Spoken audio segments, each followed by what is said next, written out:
Olá pessoal, sejam bem-vindos a mais uma aula da Central do Enem. Ciência da Natureza, Componente Química, comigo, professor Rui Carvalho.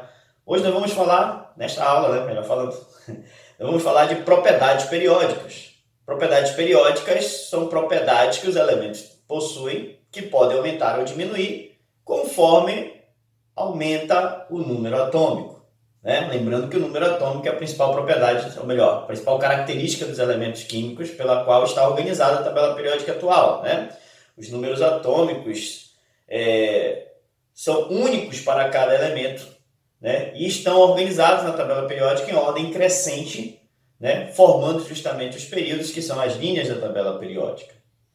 Tá? As propriedades periódicas são características e são diversas, mas hoje nós vamos falar de 3 propriedades muito importantes para as provas de vocês, especialmente a prova do Enem. A propriedade periódica, uma das propriedades periódicas importantes é o raio atômico. O raio atômico define ou é utilizado para definir o tamanho do átomo. Ele é a medida do diâmetro ou da distância, melhor falando, entre dois núcleos de dois átomos que estão aproximados. Tá?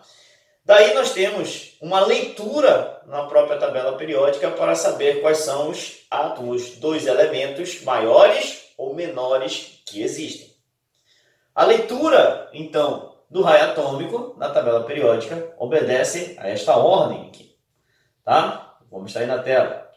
Onde eu vou fazer a seguinte leitura.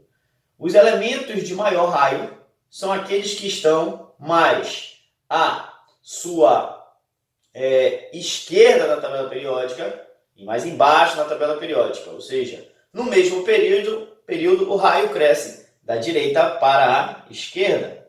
E numa mesma família ou grupo, o raio cresce de cima para baixo. O elemento de maior raio atômico que nós temos na tabela periódica atual é o frâncio. Tá? Uma outra propriedade que, de certa forma, é dependente do raio atômico é a propriedade do potencial de ionização, também conhecido como energia de ionização. A energia de ionização, o potencial de ionização, é a energia mínima necessária para se retirar um elétron da última camada de um átomo que esteja no estado gasoso. Tá? Nesse caso, quanto menor o tamanho do átomo, mais difícil vai ser retirar elétron da última camada dele, por conta de que menor raio, menor o tamanho então, do átomo, significa dizer que este átomo então tem uma grande força de atração, o seu núcleo tem uma grande força de atração pela sua eletrosfera. Logo, exige uma energia maior para excitar o elétron e ele então sair ou se distanciar do núcleo. Tá? Por esse motivo, o potencial de ionização e a energia de ionização ela tem um comportamento inverso ao raio na tabela periódica, ou seja, os elementos que têm o maior potencial ou energia de ionização estão à direita e acima na tabela periódica, ou seja, no período cresce da esquerda para a direita o potencial de ionização e de baixo para cima o potencial de ionização nas famílias. E aí temos também a eletronegatividade. A eletronegatividade é uma das propriedades mais cobradas em prova, por conta de ser a partir dela que eu consigo definir se a ligação vai ser iônica ou não. Ligação química entre os átomos, tá? Vai ser iônica ou não, se vai ser covalente, por exemplo, vai ser iônica, mas especialmente iônica. Porque ela define uma maior ou uma menor capacidade de roubar elétrons. Não é muito pesado, roubar, mas de atrair par de elétrons para si. Quanto mais o elemento tem a capacidade de atrair par de elétrons para si de uma ligação química, maior é a sua eletronegatividade.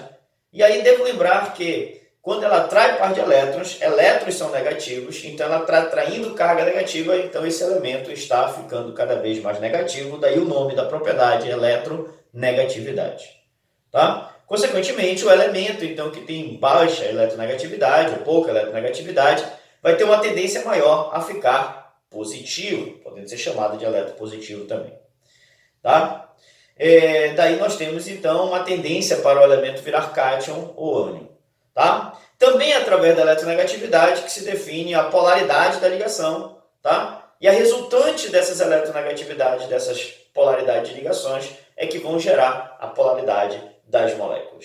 A eletronegatividade, então, ela vai obedecer, conforme este quadro que está aqui ao lado, né, a seguinte ordem. Os elementos de maior eletronegatividade estão à direita e acima. E aí você vai dizer, mas é o mesmo comportamento do potencial de ionização. Quase certo. Porque, na verdade, o potencial de ionização considera todos os átomos, incluindo os gases nobres. Já a eletronegatividade, a gente exclui os gases nobres, porque a eletronegatividade deles é inexistente. Tá? Todos os outros elementos que não são gases nobres têm alguma eletronegatividade, pouca ou muita. A eletronegatividade, inclusive, é medida em uma escala proposta por Pauli, que vai de 0 a 4. Quanto mais próximo de 0, menos eletronegativo. Quanto mais próximo de 4, mais eletronegativo. Tá? A eletronegatividade, então, vai crescer nos períodos, né, para a direita e nas famílias para cima. O elemento de maior eletronegatividade que existe na tabela periódica atual é o flúor. Tá? Esse é o elemento mais eletronegativo. Ok, pessoal? Então esse aí é o recado e as aplicações dessas propriedades nós vamos ver em vídeos futuros, em aulas mais adiante. Muito obrigado, até o próximo encontro.